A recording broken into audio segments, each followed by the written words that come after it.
ভাই আমি তো হ্যাবোটের পক্ষে আছি, কারণ হ্যাবোটটা দিলে আর কি যে দেশটা সংস্কার ব্যক্তিগতভাবে আমার মনে হয় নাইবা ইউসুফ ইনশাল্লাহ আগে থাকবে।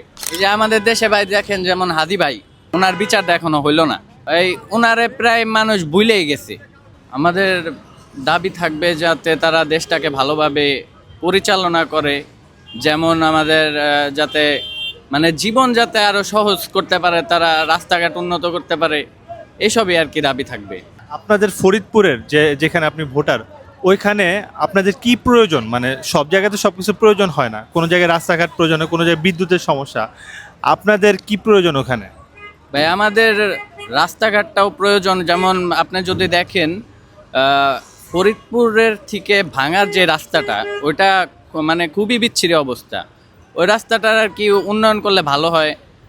তারপর আমাদের যেই সব মানে মৌলিক দাবি দাওয়া আছে, এইসব মানে মানে জীবনটারে ভাই সহজতর করলে ভালো হয়।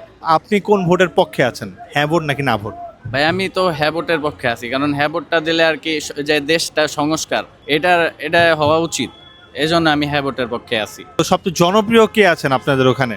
ফরিদপুরে জনপ্রিয় আছে নাইবা ইউসুফ আছে, শহীদুল ইসলাম চৌধুরী বাবুল আছে, তারপর শামা ওবায়দ আছে, এরাই আছে। কে এগিয়ে থাকবে মনে করেন আপনি? আমার মনে হয় ব্যক্তিগতভাবে আমার মনে হয় নাইবা ইউসুফ ইনশাল্লাহ আগে থাকবে। অনেক আছে যে পড়াশোনা করে তারা ভালো ভালো ডিগ্রি নিয়েও মনে করেন চাকরি বাকরি পাইতেছে না।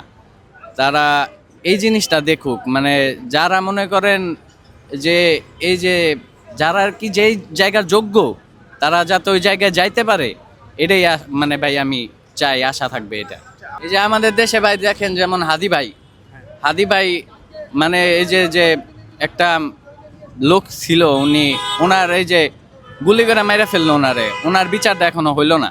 এই ওনারে প্রায় মানুষ ভুলেই গেছে।